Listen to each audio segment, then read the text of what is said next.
Welcome to Cheaper Than Therapy, a podcast that journeys into conversations with the intention of demystifying, destigmatizing, and desensitizing what really gets talked about behind the closed doors of the therapy room. I'm Vanessa Bennett. And I'm Dené Selkin. And we're seekers, soul sisters, and holders of sacred space. So join us as we dive into the ways that therapy can be connecting not only to yourself, but also to those around you.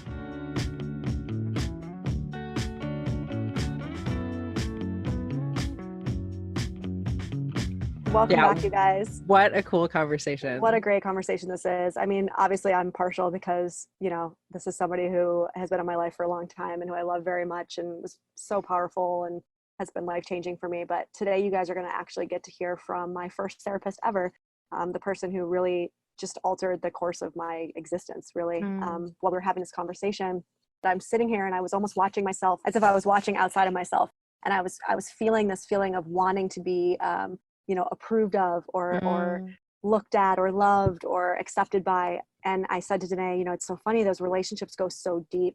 And even though now at this point, 10 years later, we're so much more like colleagues, it's so fascinating to witness my internal draw or desire for her to like be proud of me or accept me or, I don't know. Yeah. I mean, and that is a part of, that reparenting process that we talk about so much in this work, that this becomes that sort of healthy parental energy relationship at its best. But, and also she's just so cool that I definitely can understand that feeling. A couple times I was like, oh, I'm feeling that little like intimidation thing of when someone is so cool that you're like wanting them to like you and wanting to ask like good questions and sound intelligent. But yeah. I mean, what a cool first therapist. She is just like such a wealth of so many different gifts. Yeah, she really is. And I hope that you guys, really, I mean, not just her story is phenomenal, but I think, and then who she is and just like her purpose on this planet for sure is so clear and crystal clear. Not just to me, but even to her, like she knows it. But I hope that people who are listening, that you guys are able to just understand the humanness, I think, of therapists and, that we're real people too. And we all have struggles. And like, look, I'm sitting here saying how there's that little child in me that's like, I hope she's proud of me, and I hope she likes me. I hope she likes me. But yeah, so I hope you guys enjoy this conversation. This was a heartfelt one for me. And I just feel really happy and proud to be able to share this project with her and let her know, face to face, like how much of an impact she's had on me. I think that's such a cool thing, these moments where we get to sort of go back to someone who has really impacted our journey and say thank you. I really mean it. All right, guys, enjoy.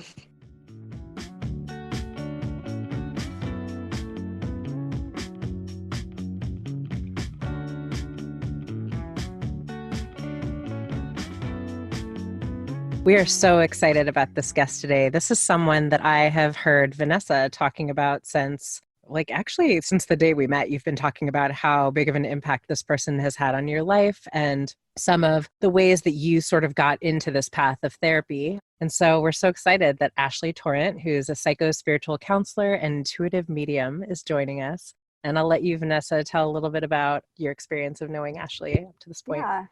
So Ashley was my first therapist, and she was referred to me by a friend of mine. And at the time that I went to go see her, I was at a point in my life where I was really angry, but didn't really know why, which I've actually had a lot of clients come to me for similar things now, just pissed off and not happy and not really sure why. And so I remember walking in. I had never done therapy growing up. Not that my mom or family was against it, but we just didn't talk about it. And I remember going in and immediately being struck by a few things. So Ashley didn't look or sound like what I expected a therapist to look or sound like. She was young, she was hot, she was tatted. And I was like, oh, I want to be friends with her. And I just remember her also being just like really warm and inviting and more almost like a sister or a friend than what I expected a therapist to sound like. It wasn't like, let me tell you what you need to do, which we know as therapists isn't actually what therapy is supposed to be, right? But at the time, I had no clue what to expect. And through our work, and I think the first time we worked together was probably almost 2 years, maybe, give or take.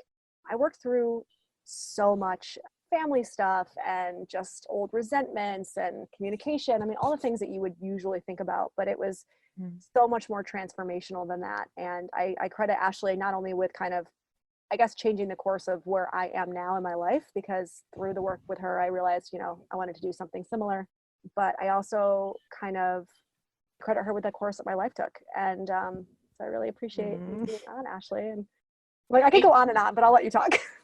It just makes me want to cry. It's amazing. Thank you. Yeah.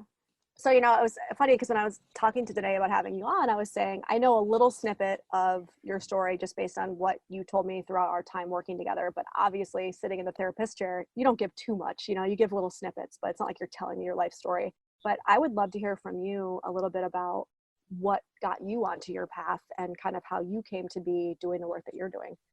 So I grew up with a severely mentally ill parent, and also many addicted family members who suffered from addiction and alcoholism. But I never felt like I had anyone that I could go to or talk to. I didn't feel safe. And as I got away from my family and I moved around, you know, I moved to New York City and I ended up there, and I was just not feeling good. Like I was finding myself angry. I had a dog at the time, and I remember we were standing on the stoop, and she yanked me down the stairs, and I remember just feeling so angry at her that I raised my hand as if I was going to hit her. And I just thought, I do not want to be my mother. And I was like, I booked a therapy session. I found a therapist. I booked a therapy session. And it was interesting. That therapist recapitulated most of my wounding. I would walk in the room, and she would literally arch her back away from me as I would walk in the room, almost as if I was too much for her, or she didn't want to be near me. And then as she would sit and listen to me, she would arch her back away. I would talk about my experience in my family growing up, and she would do this thing where she said, I have a sign above your head that I like to point to, and it says, they did the best they knew how to do. And I just remember feeling like just hit in the gut, but I didn't know it. And it took my husband, who is now my husband, to go to a therapy session with me. And he heard that, and he looked at her and said, are you really going to say that to her? Wow. And after we left the session, he said, you need a new therapist. Having said all this. And it was interesting that I didn't know that the same thing was happening to me in that room. But he pointed it out. But it was her that said, you know, what do you want to do with your life? And I said, I don't know. You know, I knew I wanted to help people. I had researched going into nursing school, you know, pre-med, all of that stuff, but I never ended up there. And I was managing a restaurant at the time. And she handed me a brochure for the Helix training program. And as I flipped through it, it was a mixture of Western clinical psychology and then spiritual practice, like shamanism, Buddhist psychology, mindfulness, intuition, dream therapy. And I was just like, all of the above, yes, please, you know? And I cried. I remember crying, and it was like my body just intuitively knew, like, this is what I was supposed to do. So I'm grateful to that therapist for pointing me in that direction. And so I was led to Helix. It's funny because, you know, when I was coming around to like the same question, what is it you want to do with your life, right? I think a lot of people who listen to this, who at least know me, know that I was in, you know, corporate for a long time, and I was miserable and all the things, and ended up taking my breadcrumbs down the path of what do I want to do in the healing space. You actually, funny enough, had a similar impact on me, because when I kept saying, I don't know, the Helix program had actually gone away. They weren't doing it anymore. And I was so bummed, and I really wanted that. And there really wasn't anything else in New York that had, or the East Coast really, that had anything similar.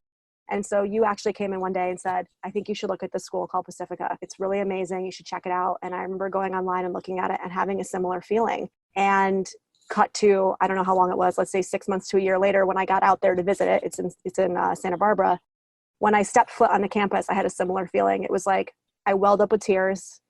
My hair stood up in my arms, and I just had this knowing of like, I need to be here. And so it's just so interesting. You have that like kind of intuitive, like, oof, this is it. Yes, it's so powerful when that happens. And we have to listen. So Ashley, it sounds like some of the aspects of what the Helix program offered were a part of your life prior to that, or like some of those practices you'd at least no. Really? Wow. I had never done any of those things. I didn't even really know what they were, but they just sounded amazing. And I remember for my interview, one of the teachers said, you know, going to Helix is going to be like going to Hogwarts. And I love what that means, but she was so right. It was just, I have to say, I just wanted to know more about how I've always been curious about why people do the things they do and about their Mm. stories and why they move through the world the way they do. I mean, I just didn't know. I didn't understand my parents. I was like, why are people doing this? No one talked. I would go through their things to kind of get a sense of who they were when they weren't around. But I just wanted answers. So Helix just really gave me answers. And not only did they teach us the principles of clinical psychology and spiritual practice, but they pretty much ask us to gut ourselves. Like we have to look at our stuff and put it out on the table and sort through it for 4 years. Mm. And so as hard as that was and as painful as it was, I loved getting to know, like I'd been so dissociated for most of my life that it just forced me to be present and in my body and to be curious about myself and the way I was moving through the world and the choices I was making, the relationships I was entering. Wow. It was powerful. That's so powerful. I remember you saying something to me in the beginning of us working together. I don't remember exactly what you said, but it was something along the lines of that a lot of the clients that had found you or had come to find you were in similar, I don't want to say situations, but maybe had similar upbringings or had similar kind of backgrounds or were struggling with similar things that you had been when you had started your journey.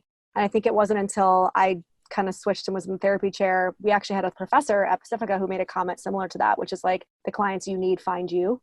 And and when he said that, I remembered you actually saying that. And then I thought to myself, God, we were all in such similar kind of wounding, right? Like, obviously we're not the same, but like, you know, with your parents and your upbringing. And I just feel like there was so much common struggle that itself has just helped me so much work with clients, is just knowing that we have this like common theme, I suppose, that runs underneath. Absolutely. Absolutely. I just felt so grateful that I was giving therapy to mostly young women who had had difficult relationships, mostly their mothers and sometimes their fathers, but had never been witnessed. You know, what I discovered is I wanted to be a compassionate witness because I'd never had one. So sitting with these women, I just like, even talking about it, my heart just filled because I was like, I can offer just presence and listening, you know, and it was I just feel like I'm so grateful that my path has been this way and that everything I went through allowed me to be, you know, a therapist or a healer and hold space. So will you tell us a little bit about what your practice looks like today? Because I was so excited. Just reading, we sent a couple of questions to Ashley ahead of time, and I was so excited reading about the type of work that you do. I feel so interested in all of this right now, especially. So I want to hear you talk about it so I can pick your brain a little bit. Oh, sure. So my practice is still mostly women, mostly women between the ages of 27 to maybe 50, all at the beginnings of their spiritual journey or somewhere in the middle, you know, trying to find that spiritual path. And what I recognize is, you know, Helix taught us about intuition, and I didn't understand how much I was using my intuition at the beginning of my practice, but in the past few years in studying mediumship and psychic ability, I really understood that I've been doing this all along in so many ways, but I didn't have the words for it. So, you know, as I sit with somebody, my ability to empathize and tune in on an intuitive level is so helpful for me to know what skills I want to offer or tools I want to offer. I also just feel like I'm guided in a way that's just very much outside of my human ego and brain, just, you know, from spirit, the universe, God, love, whatever you want to call it. But it's still the foundations of clinical psychology, but the spirituality mixed in with it. And I don't always approach people with spirituality. I meet the client where they are. You know, if they're not interested in hearing about intuition or psychic ability or mediumship or spirit world, I don't even bring that in. I meet the client where they are, and I see what they're interested in and ways to explore with them. But I will say that the thing Helix, you know, made us realize is so important is it's not just clinical psychology and mindfulness, but it's a spiritual practice, a spiritual understanding of why we're here. Even if you just believe that this is one time around and this is it, that's important to know. It's important to know why you're living this life and to make the most of it.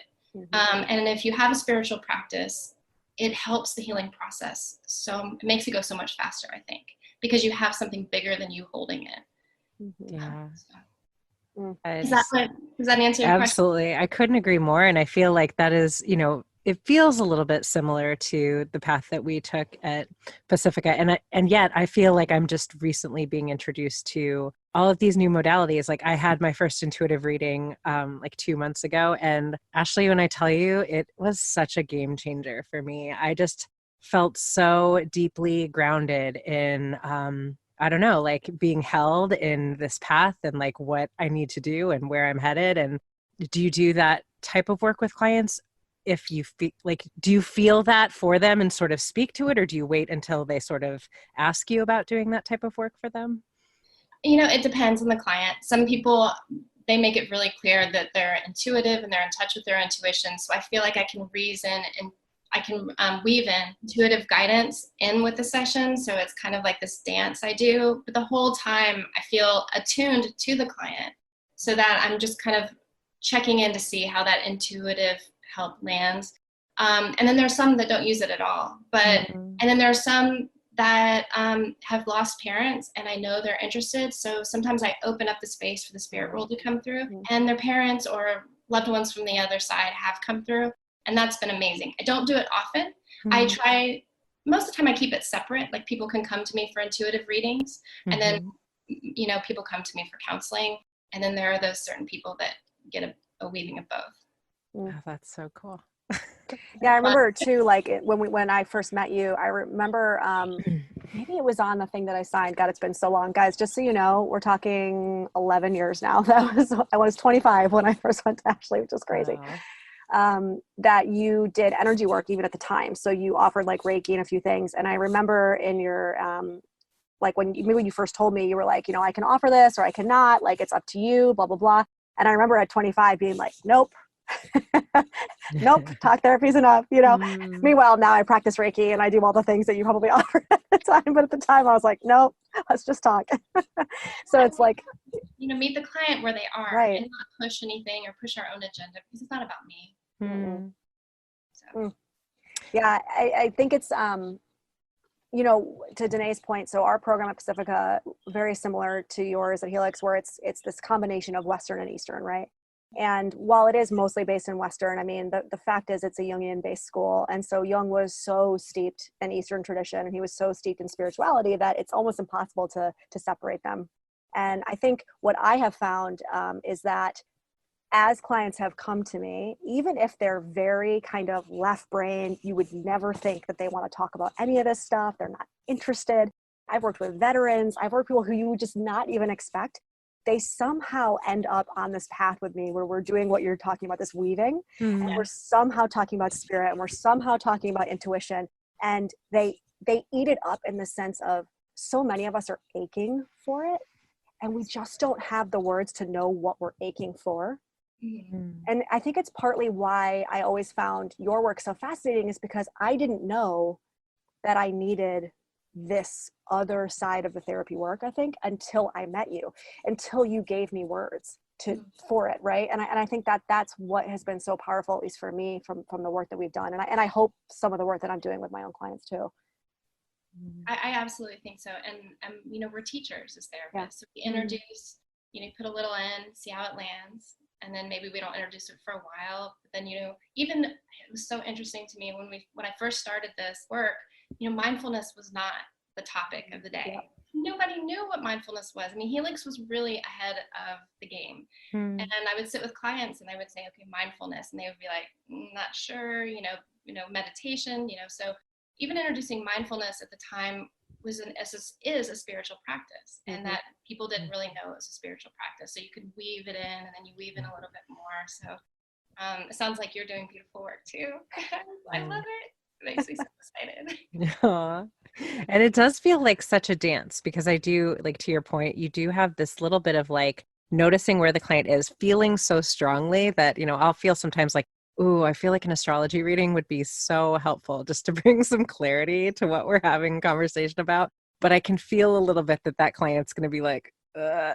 And sometimes I'll say, like, bear with me here. I have an idea. I don't know how this is going to feel, but so yeah, it is a little bit of a dance or an art form of sorts.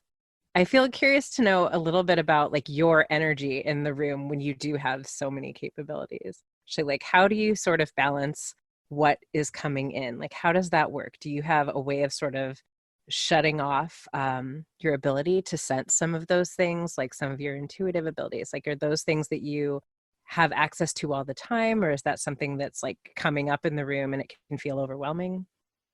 I don't know if I'm articulating what I'm. It's a good question because as far as mediumship goes, people often ask, are like spirit people who have passed coming to you all the time? No. As my teacher said, you need to learn to be able to turn it on and turn it off. You don't want spirits coming to you all the time. It's not convenient. So I feel like I've set boundaries when I'm working. Having said that, when I'm doing counseling sessions, I don't turn it on unless I know it's a client that might be able to use it. And sometimes I'll have part of my vision, my intuitive vision on the spirit world to see if they're there. But most of the time, because spirit operates on such a higher vibration that when I'm in spirit, it's just like my energy is like, woo, it's like pure love. It's so intense and beautiful that you could just stay up there forever. And, with counseling, I need to be more in my human grounded self. However, when I'm doing counseling, I feel like my intuition is always on. I don't ever turn that off. Or my ability to empathize, my empathic nature is always on. It's part of the intuition. I'm always listening to see if like my guides or my higher self, what are they saying? Not just my human brain that's learned these things.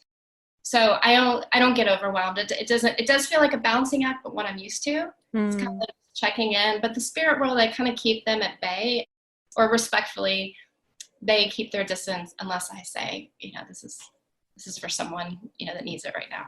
Wow. I love that. That's so cool. Does that make sense? Yeah. I'm just like in awe of those abilities. I think that's so incredible to sort of be able to weave those things into this work. What a gift. It's fun. It's a lot of fun. Mediumship has altered everything for me. And what I'm sitting here thinking too is like at a certain level, all of us have this like strong intuitive ability. And we've been taught, especially in the West, so much to divorce ourselves from it, to, place it outside of ourselves, to listen to our brain, right? The brain is king. And it's almost sad to me, right? Because if we all were given this opportunity to study and immerse ourselves and strengthen the language or strengthen the voice of that intuitive side of ourselves, we would all be so much more in touch with or in tune with that part of us. And so I think what's great is that you obviously already have kind of that foundation. It's there in you, but then you've been able to like hone it. And I wish that we could give that to more people. Yeah, I feel like we need it more than ever. I feel like our lack of intuition and the way we move through the world is really harming us, because we do all have intuitive abilities. We have the ability to access a higher self. We have the abilities to sense in, to attune to other people. And if we were all doing more of that, it would be a very different place to live in. So, I love to teach my clients about their own intuition, ask them to check in with their self. What does your wiser self say? Not in here, but check it into your heart space. What is your body telling you where your intuition lives? So I agree with you. Right, because how many times do we have clients, right, I think I was like this too when I first started therapy. It's like you go almost wanting somebody to tell you what to do, right? Like, give me the answer. I need somebody to tell me what to do. And so much of therapy is not that at all, right? It's actually us we're just walking beside you while that intuition gets louder so that you can then check in and say, what is that telling me? Yes. Yeah. And I feel like I wouldn't have, and I didn't feel as strongly about some of the intuitive abilities that you're talking about before doing this work. But so often I will say something to a client and I will not be able to remember what I said 5 minutes later, but then also be like, who said that? Where did that come from? That's not a truth I know. Like, that was obviously something speaking through me to this person, because I didn't say that. That wasn't me. But you can really feel that there is something that is coming through you in these moments while you're doing this work. Yeah, and I feel like when we're present, we are connected to something bigger. When we're holding space and we're in alignment with what we're supposed to be doing, I think it makes room for us to connect to that higher self, to that intuition, to the greater collective wisdom. Absolutely. And it sounds like that's what you're doing. Yeah. And so how did you sort of shift into doing mediumship then? Did you have some of the just awareness that was an ability that was there, or did you just start to become interested in tapping into that more? I don't have the story where I saw a bunch of dead people when I was a kid. I think I was too scared in my environment to be able to even let anything in. But I did do silly games like I would sit at a stoplight when we were in the car and I would try to intuit when the light was going to change. Or I would know when a person walked into the room, what kind of person that was, in a sense, like what kind of energy they had, whether I wanted to spend time with them, just kind of read them. And then when I was doing energy work, about the time I knew Vanessa, a person who had recently passed came through, and I didn't really know what it was. I just started describing this spiritual being, and the woman was like, that's the mother of a friend of mine. And I was like, well, this is her, this is what she's saying. And then someone else came through, and I had no idea. Like, when people talked about John Edwards, I did not connect the dots that I was talking to people who had passed. And then when I moved to Charleston, I had a friend. So I had kids, forgot all about that, didn't do energy work for a while, just maintained my practice. And then I had a friend here, Caroline, who would just give me books on mediumship. She was fascinated with the subject, and then she would pass them to me. And she was like, you should read this. And I would just put them on the shelf. And then she introduced me to a medium. Her book called, is Laura Lynn Jackson. And the book's called The Light Between Us. And it just blew my mind. And it explained in a way about the spirit world and what happens when we die that I really resonated with. Because I grew up in a Christian fundamentalist family. So it was like you go to heaven or hell. That was it. It was very black or white. And as I moved away from religion, I couldn't even say the word God. I was so turned off by it. And I didn't even take the space to imagine, like, what happens when we die. I just couldn't even deal. So as I went through Helix, I came up with a new word, which was spirit, for the greater essence, pure potential, love.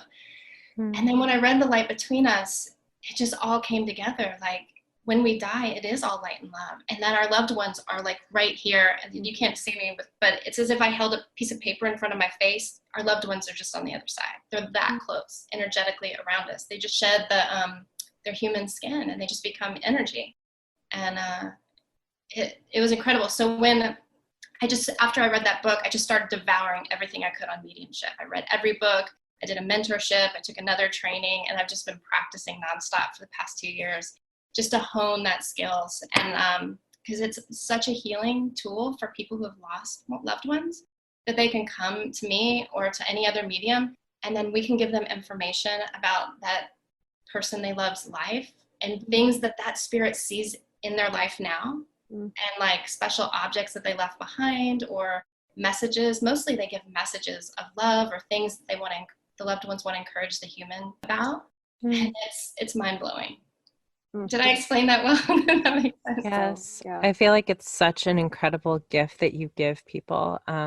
Vanessa and I lost someone that we went to school with last year, and I had never had, an interest or any sort of like longing in the context of what you're talking about. And since he passed, I have just felt such deep pull to want to know more about like what happens, like where is he, what's going on, and so I feel like the ability to give that to people is just such an incredible gift, and I would imagine provides so much peace. It does bring peace. And I will say that there is only love and light on the other side. In all the readings I've done, I've never had anything scary come through, anything dark, they'll come through, and they often come through with the personality they had on Earth. So we can recognize them. Right. And they'll sometimes come in through clothing, they'll show us aspects of the personality so I can recognize them. And then as the sitter, the person I'm giving a reading to, understands, oh, you have my brother, my father, my friend, then the messages come through. And the things that the spirit observes about like what's happening in their life now comes through. So it's interesting. And then they reveal just that they're not that personality self anymore. They sometimes reveal lessons they've learned on the other side, because they're also working and busy. Like, they're evaluating their life. They're understanding things, mistakes they made. They often come through and apologize and say they're so sorry. And it's amazing. Wow. Yeah, that's, I heard that after our friend passed, but that I had never thought of that before, that when someone passes away, that they're like doing work, or that they're like sort of in the space of making meaning and understanding what this lifetime was. But, there's this thing sometimes when someone dies, or at least for me, like I want to dream about them, because I sort of believe that is that person making a connection with me from the other side. And I remember being really sad that our friend wasn't coming to me in dreams for like a really long time. And one of my friends who's like aware of mediumship was like, he's doing work right now. He's really, really busy. So he may not be able to visit you yet. And I was like, oh, okay. I never thought of that, but that's interesting to know. Yeah, I believe that dreams are their connection. But even, my grandmother has only come through in my dreams twice, which has been very frustrating, even before I started studying this. So sometimes not a pure thing, but in the sense that I would say maybe ask for a sign from your friend. You know, ask them to leave something out there, ask for something specific, and then give them time to do that thing. You know, if you had a favorite song that you shared between you and that person, or a book, or an object that was significant, you know, look for signs. And I wouldn't be surprised if your friend is leaving signs that you hadn't, that you thought, oh, that's coincidence, or you thought of him or her, you know, when that happened. You know, I wouldn't be surprised. So I guess I would ask and then start paying attention. Thank you for that. Yeah, I've found that it's similar with my grandmother, who passed a couple years ago, that there is a specific song that was kind of her song, and it's Autumn Leaves, and we actually have leaves on her headstone. And there's been a couple times where I have been with my daughter, and, you know, like our morning routine, we like clean her up and we dance, we put music on, and I've got like a big mix, right? And or have like a radio station on, and like that song will come on. And it's like it's a new song, right? And it's from the 30s, the 40s, you know, like, or Cardinals, which was always like her favorite bird. And there's been a few times where I've actually been talking to my grandmother, and in that moment, there's actually like a cardinal that's sitting there, which is not a very common bird either. And so I think, to your point, it is so many more times in those moments where you just get that knowing, again, coming back to that knowing of like, oh, that's exactly what that is. And it's not a question, right? It's not like oh, maybe it's like in that moment, it's such a knowing, like, oh, that's her. Boom. Absolutely.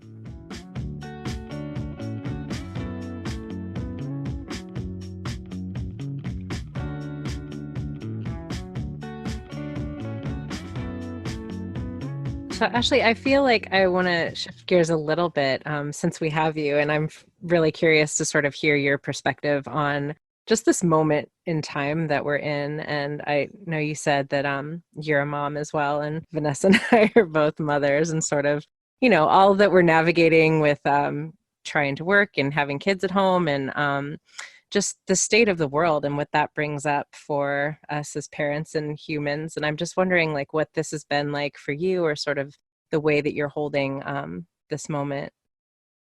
Yeah, it's a strange time for sure.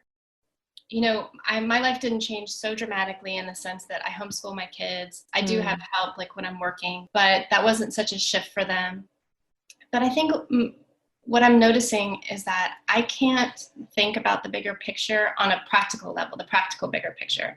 I get too overwhelmed. I can't decide what I'm supposed to believe or not believe. It just seems so confusing.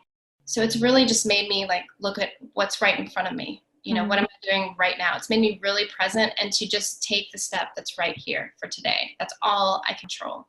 On a spiritual level, I'm fascinated. I'm fascinated by what's happening. I'm fascinated at the breath Mother Earth is taking. I'm fascinated by just the pause that we've all been required to take. I'm very sad for those people that have lost people, of course, and the people that have died, and how scary that must be for them. You know, all of it's true. It's scary, but I also see that there's something profound happening, that we're being asked to look at our lives in a different way.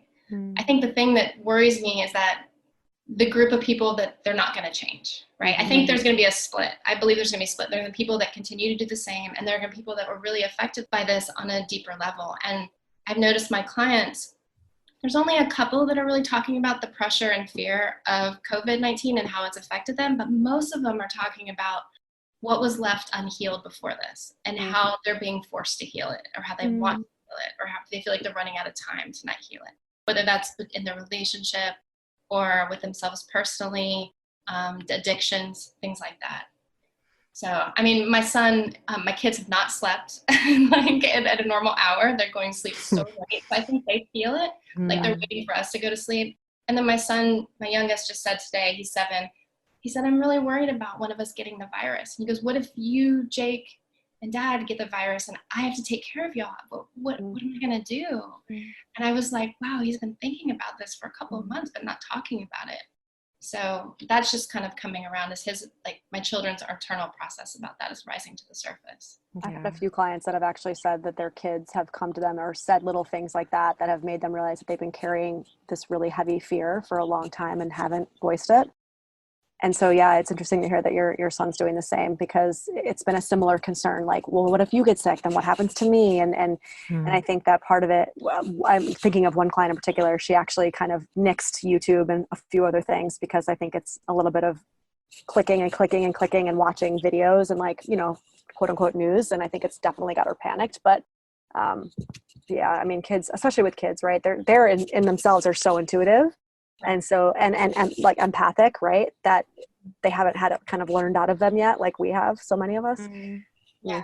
No, they definitely have a pulse on the collective energy and are picking up on things that maybe they don't articulate it, or it takes them a while to articulate. Or my oldest son, who loves to process and talk about feelings. He's going to be a therapist. What we have inside is that your husband's a therapist too. So he is the kid of two therapists. That's amazing.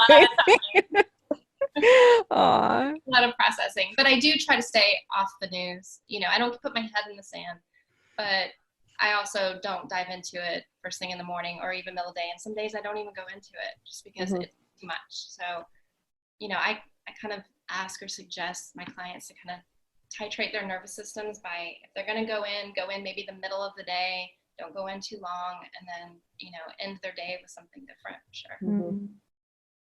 Are there any other things that you've noticed or that you've been suggesting to your clients? Because I do find that this time has been sort of activating old traumas, or, things that made people feel really out of control when they were young, that are coming back really strongly right now. I'm just wondering if there's anything else that you feel like you've sort of been consistently suggesting people do to tend to that. Really give themselves a break. To acknowledge that this is a traumatic time, and if you've had trauma in the past, it can be re-triggered from it, and to be patient with themselves, because we can be really impatient. I know some people are saying this is a time to do all these profound creative things. Well, I don't know about you, but there was a big period of this that I couldn't do much of anything besides work, and there are a lot of clients who are feeling a lot of pressure to produce something. They can't get in their bodies, their nervous systems are all triggered, they're not sleeping. So I think right now, we can't even process the trauma of this until much later, but right now it's about, like, our relationship to ourselves. What do we know? Our relationship to, like, the wounded beings inside of us, our inner children that are traumatized. What's triggering us? How do we restabilize? How do we find our way through this, and so that we don't take it out on our partners or our friends or our children? How do we come through this, in a really loving way, but most importantly to ourselves? I think right now all we can do is be really gentle and patient and do things that soothe and calm us, and take it easy and not force anything. And the degree to which people are experiencing this is very different. Right. So I think that's where I'm at, is let's just take it easy for a moment. You're resetting, the world is resetting. The United States is, I'm not sure if it's resetting. Oh God, that's how long that'll take. Yeah. Yeah, I love that so much. And I think, a big part of it is that this is an opportunity. Yes, there is what is so painful for so many, but also this opportunity to do some really deep healing work. But I do feel a little concerned about the resistance, in that, is the universe going to sort of continue to force this lesson, like force us to, I don't know, see what it's asking us to wake up to a little bit. Yeah. Well, and I think like what you said, Ashley, is profound, in the sense that it's not about, when we say do the healing, right? Or this is an opportunity to do the healing, and it's not about necessarily heavy lifting. It's not about maybe making your masterpiece, or, I think it was like Gwyneth Paltrow made some comment in the beginning that she got, lashed at about, like, learn a new language, or something. Everybody's like, yeah, I have all the time to do that. I'm homeschooling 3 kids, right? But it's not about doing the hefty lifting. Actually, the healing is in learning to not do at all. And that's a great way of putting it. And that is so hard for so many of us, right? And I think that's why so much anxiety has come up, because it is like, well, what do I do? What do I fill my time with? How do I keep myself busy? And it's like, well, that's actually the point. The point is that maybe you're not meant to make your masterpiece right now. Maybe you're actually meant to just sit in the discomfort of not doing anything. And there's been so much resistance, I think, with my clients as well, to that kind of concept. I love that you brought that up, because the doing and the being busy, our culture's just thrives on it and trades on it. And the fact that most of us have been asked to slow down and stop and to pay attention to what's right in front of us and to the people around us. I mean, it is profound to be put on pause. We don't operate that way. So I love what you said, is to appreciate the pause and to learn to rest, to learn to take advantage of the quiet, to be in the quiet. We don't know how to be in the quiet. In this culture, we don't. We're so busy avoiding and doing and moving towards something that right. Well, busyness is an addiction just as much as drugs and alcohol are an addiction, right? And I talk with clients a lot about that too. And I think as somebody who definitely tends to default into the kind of like doer, left brain, I think I find a lot of clients are coming to me that struggle with the same. So it has been a lot of me explain, like, what does that mean? Just being, like, what does that mean? It's like, well, stop trying to think about it. Like, I can't describe it to you. You're trying to put a left brain on the right brain. It's like, doesn't work. Right. Yeah. Right. I was trying to explain to my son today, who he really has always struggled with, just always being up in his head. And we were talking about being in the moment. He's like, what does that mean? He's like, well, I was wondering what movie we can watch tonight. He's like, is that being in the moment? I was like, no. Eating your lunch right now, being in the moment. And it's interesting to see him kind of work with it and struggle, where my other son can really be in the moment. He's always in the moment. And their experiences are very different. Yeah. It's interesting to watch.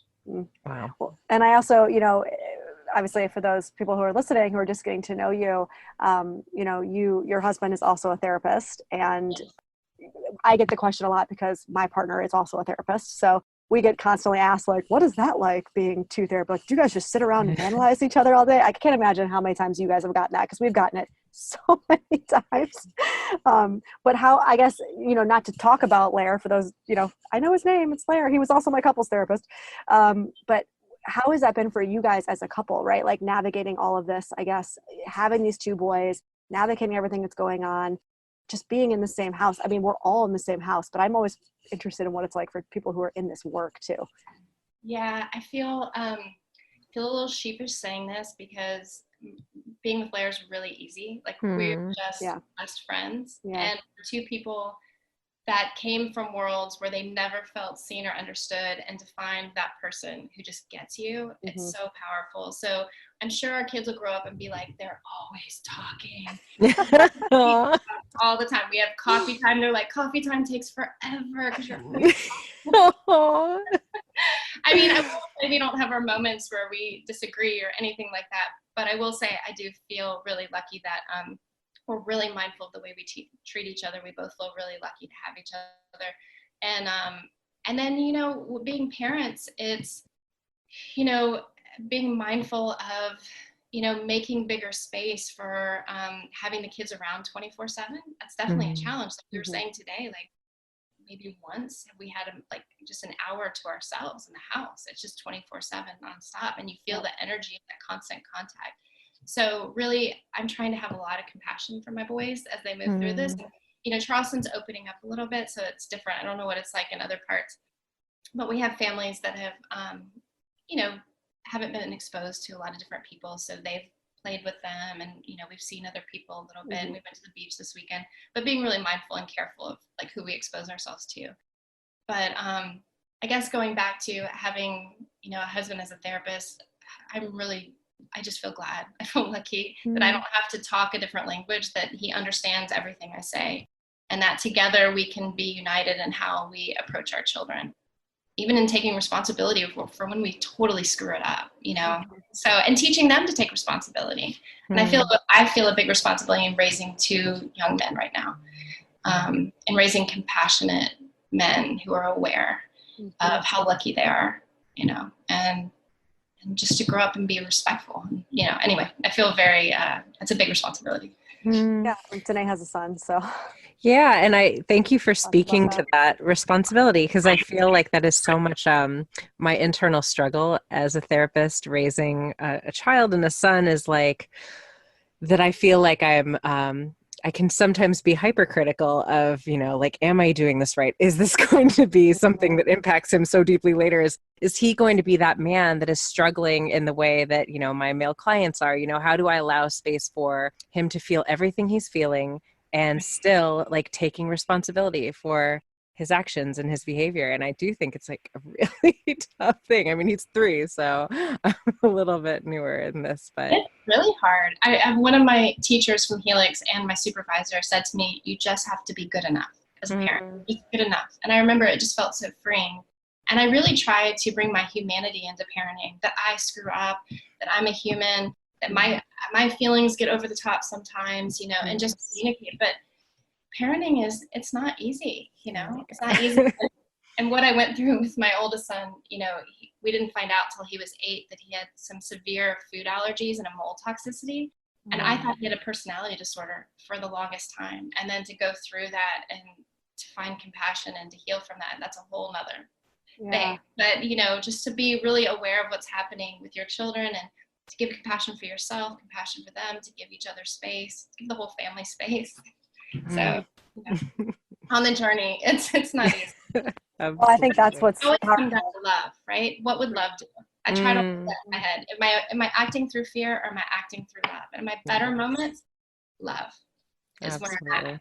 But I still slip into fear. Yeah, as we all do. And I think that's actually powerful for people to hear who are listening, because, sometimes it's like we're a bunch of therapists and we're all sitting around talking and we happen to have kids, but it's understanding that, so many times people come to us and they look at us like we're on a pedestal.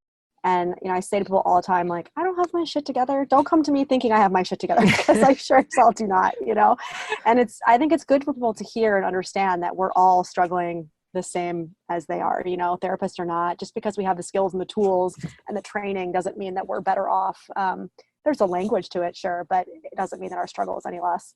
Oh, it's a constant. It's like peeling another layer of the onion. I mean, I just finished going through an intense healing, maybe in February, and I thought I was coasting. And I woke up from a bad dream like 3 nights ago, and the first 3 words that came to me were gaping holes of pain. And I was like, Damn. I said, bring it on. I was like, I am ready. Bring it on. laughing at myself. That might be the difference. Maybe I was about to say, I feel like when you hear gaping holes of pain and you say, bring it on, you are at a level of evolution that I am not at yet. That was because I was on my knees in utter surrender from like November to February, crying and just asking the universe, why, help me through this. And it was in that suffering, it was so intense in that suffering, that I recognized that like surrender was the key. So when I felt that, of course it was like, oh shit, here I am again. And then it was like, I know better, bring it on. And it's not to say it's going to be easy, whatever this is. It's not to say I'm going to warrior my way through it. It's going to be very painful, but I know that on the other side of the darkness, there is going to be tremendous light. I know that sounds so cheesy, but it's true. It's so true. It's true. No. I have been through so many layers of that onion.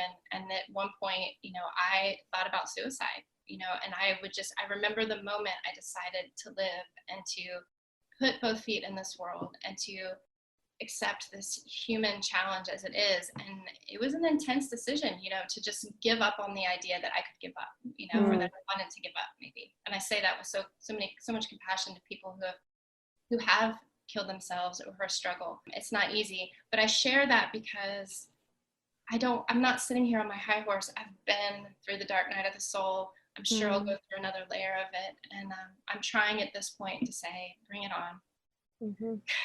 Well, and what else can you do, right? That's so much of the work is like, well, your alternative is this. Your alternative is to stay where you're at, right? Which is the suffering, or to bring it on and move through the suffering. But that's it, really. That's your options. Those are your options, right? Resistance is such a bigger cause of suffering. There's so much suffering and resistance. And actually what I went through over those months in the winter was because I was resisting 10 years of something I needed to process and understand. So that came with a difficult lesson for sure. I love that so much, just like in this world with 2 feet on the ground, and just that thing of like having faith that whatever challenges are coming towards me, how can I meet them with love? Because this is the challenge that I need in this moment for that deeper layer of understanding. It just feels really powerful to me. And I couldn't have made that decision if it weren't for the love of my husband, who was then my boyfriend at the time, but my therapist at the time. Like I remember sitting there pondering what I was going to do, and her voice was inside my head, and she said, it was like she was there. It was like, get in the shower, water will soothe you, get in the shower. And I made my way to the shower, and I sat down in the shower, and the water rained down on me. And I just remember it soothing my nervous system all of a sudden. And I kind of fell asleep. I did fall asleep. I don't know how long I was out, but it was like, if it hadn't been for her love and her constancy and like her mirroring of my goodness on a regular basis, I don't think I would have had that lifeline. I'd never had it before. So it was really, so I just want to like give her like the credit that's one thing that therapy can offer, is just like that constancy, that mirroring of our innate goodness when we've never felt normal in this world, or like we don't belong. Like my feeling has been so many times, I don't belong here. And she made me feel like I do belong here. And she made me feel like I could take up space and that I was welcome. So yeah. Just made me cry. I'm thinking about your gifts as you said that. And I'm just so struck by, how we can sort of understand something differently with time and space. And, the part of you that maybe was feeling I don't belong here was that I have understandings that are bigger than here, right? Like that I'm able to see things beyond this realm here. I don't know if I'm articulating. No, you're right on, because it's a very uncomfortable place for highly sensitive people. My son, who's very intuitive, empathic, and I believe has mediumship abilities, and he can feel the intentions of people, but those people are not admitting those, or they're not old enough to admit them. You know what I mean? Their kids or their parents or whatever, and I remember moving through and I could feel the intentions of people and the intention to do harm or not be honest. And like, I would look around and nobody was like, anybody else? Yeah, I was. Yeah. And it made me feel crazy or weird, and then I learned like I would have a reaction or want to talk about feelings, and people would be like, just wanted to shut me down. So I didn't feel like I had an audience. And then I met Lara, and he was like, let's talk. And I was like, we're having a real conversation. I was like, you mean you don't want to buy me another drink? You're not trying to like get another date. You're like, we want to have a conversation. And then I met Julie, who wanted to have a conversation and actually wanted to hear my story. So that was my therapist, right? And is my therapist. So I thank you for saying that, because that's how I felt. It's just like, I'm too much for this place. I know things, but no one's admitting that these things are to be known, Yes. Yeah. I think it's, just that thing that so often the thing that we struggle with most ends up being our superpower, or the magic that lives within us, that we just need to, I don't know, have these people that witness us so that we can really see ourselves truly. I think that's. Yes. And do you find that most of your clients, mine are the sensitive person in the family of their highly sensitive people, or I know that word can have people feel certain things, but sensitive people who move through the world, like as Gary Zukav says, 6 sensory people and 5 sensory people. Yes. And I find most of my clients are 6 sensory people. Do you see that? Absolutely. And I feel like I was always that kid that was too sensitive and just definitely sort of like sensitive to the energy of people. And those are the clients that I attract. And so much of the conversations we have are sort of, how can we understand the gifts in this thing? Because it took me a really long time to understand my sensitivities as my gifts, and the way that I'm able to sort of tap into being really present with people and, seeing them in maybe ways that they haven't felt seen before. Yeah. Yeah, that's interesting. It's like as a parent, so many of us that tell our kids, and I think I grew up, mine wasn't, I don't know that I was told I was too sensitive. I was always told I was too dramatic.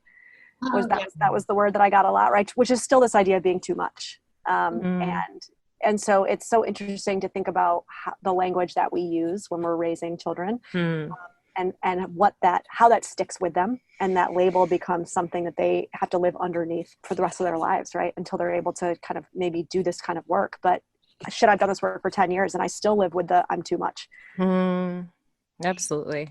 My son's father said something about him being too sensitive the other day, and like all my stuff just like, I was like, hey, it's not too sensitive, raw, but all of that sort of like childhood stuff was like really brought to the table in such a big way. And I was like, whoa, where did that reaction come from? That was not, he wasn't talking to my son, he was talking to me about it, but it was a very large reaction I had. Yeah. We can see some of ourselves in our children. Yeah, absolutely. And I'm new at this, but holy crap, is it already? The mirror is already out, let me tell you. Is it? Yeah, all that perfectionism and codependency, man, it's on my shoulder all the time. But, like you said, it's almost like bring it on. It's like, I know that it's there and I know that it's here for continued learning. And that's part of her purpose too, is to be my teacher. And, I'll be hers just as much as she'll be mine. So I'm hopefully she'll bring it on in a kind and compassionate way, but I doubt it. So I hear that's not how it works. No, it's beautiful though. It's beautiful that you can recognize that now. My teacher had told me your child will be your guru, but I didn't really understand I didn't understand what that meant at the time, and it's not till 11 years later that I now understand. Mm-hmm. I'm like, okay, that wasn't exactly the lesson I was prepared for, but here we are. Those lessons are not often comfortable, but they are there to teach us. Oh, no, I thought we'd do a little lesson light, Right? Can you be a little gentle with the lesson? No? Okay, cool. That's not how I got Well, I often tell my clients, or not just clients, I think a lot of people who reach out to me on social media, really, who are always asking me, how do I find a therapist? How do I know when I've found a therapist that I really like? Or, it's always like, how will I know? And so many times I say to people that finding a therapist is like dating, that you really have to find somebody that you connect with. And that connection is actually so much more important than, the big words that they use, or, the philosophy that they stand behind, or whatever it is. It's like, it is a soul to soul connection, right? Therapy really is two souls sitting in a room, mirroring each other. And the therapist's purpose is to be there and hold you in this journey. And I think that, just to bring it back to, I guess, why I asked you to kind of be on this, I wanted to say that really was something that I felt with you, right? It was that connection. And you've spoken so much to why. I think everything you've said has pointed to why.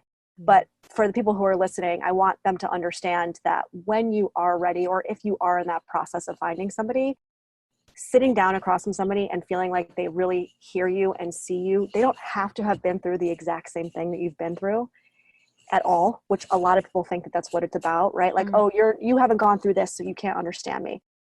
Do you feel heard? Do you feel seen? Do you feel loved? Do you feel respected? Those are the most important things. And through that, that's where the healing kind of gets its ground. That's the groundwork, right? That's where it gets its footing. If your therapist makes you feel like your family did, and you're wanting to get away from your family, that's fine. It's not a good match. Right. And there are lots of different therapists out there. And I wholeheartedly agree with what you're saying. It's, you want to feel safe. You want to feel comfortable. You want to feel like you connect to this person. You want to come back. Right.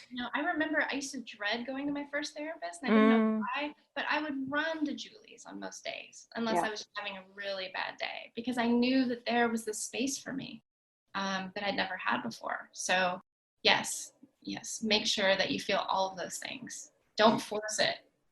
Yeah. And something you said about your first therapist that I want to bring up is just that idea that sometimes what feels comfortable in terms of like, this is what I've always known. So maybe like, this is what I should be doing because maybe this discomfort is comfortable. I know this. And, it took your husband Laird to say, no, actually, this is not how it should feel. And I find so often that sometimes, the mirroring of and that reparenting of like, unconditional, like, you are okay with me, you are safe with me, you are accepted by me, can be really difficult for my clients to tolerate if they've never experienced that in their family of origin.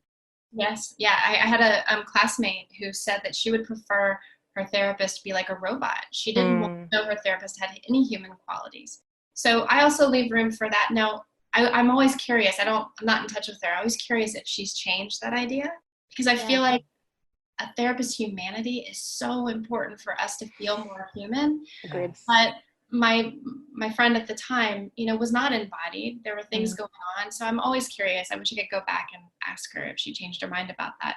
But, and some people don't like transparency, and some people don't want to see humanity, but I think that's because they can't see the humanity in themselves, or they're scared of it. So Right.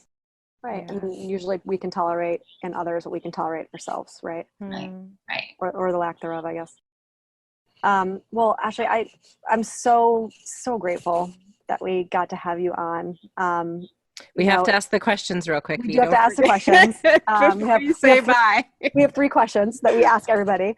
Okay. But I, what I want to say is, I want people, if anything, that they take away from this, other than kind of your amazingness and your journey and your path. And I hope everybody looks you up, ashleytorrent.com, is that, you know, therapy and therapists don't look one sort of way. And, you know, it's not always about fixing a behavior. That's not what therapy is about, right? Sometimes it really, truly is just finding somebody that you connect with on a soul level that, like I said, can see you and hear you and hold you, and show you that you're good, and show you that you're good enough, right? Yes. And that in itself can be so life-changing and altering. And this whole idea of like, oh, I don't need to go to therapy, I'm fine. You know, I don't have quote unquote problems. That's not the point. And I want people to understand that. No. It's just a nice space to be heard sometimes. Right. Nice space to process like what's happening right now, a safe place. Right. I feel like we all need someone to bear witness, and that's hopefully the work that we do. Yeah, I think we all need someone to bear witness, to feel seen and understood. Absolutely. Okay, so we're going to ask our questions. All right. So the first one is, what breaks your heart? Oh God, too much. I said too much breaks my heart. I can't look at so many things in the news. Like I listen to me cry too much breaks my heart. You know, seeing, you know, hearing about the rise of domestic violence, thinking about children who are stuck in homes where they don't have mindful, aware parents, seeing what's happening with children being separated from their families. I mean, the list goes on and on. And it's just, there's so much suffering in our world that I try to like little doses at a time. Yeah. Yes. So the second question is, what, or I guess when or where do you find yourself in flow state? So what do you totally just get yourself lost in, where an entire day could go by in the blink of an eye and don't even notice? Well, I feel like when I'm doing a mediumship reading, I'm absolutely in flow. As a medium, you have to surrender. You can't control anything.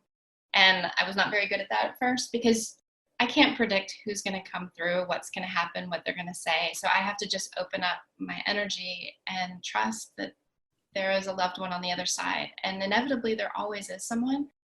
So that's when I feel so in flow and connected to what's bigger than me, but yet that I am a part of. And also when I'm surfing, that's when I'm flowing, and I am flowing. There's no mind. I'm just in it. So yeah. Beautiful. Connected. Yeah. All right. And the last one's a light one. What's your favorite food, Ashley? I would say like tacos, but I've eaten tacos for 6 weeks in a row that I was I literally said to my husband, if I taste cumin one more time, I think I'm gonna So COVID comfort food's getting a little out of control. Can't take anymore.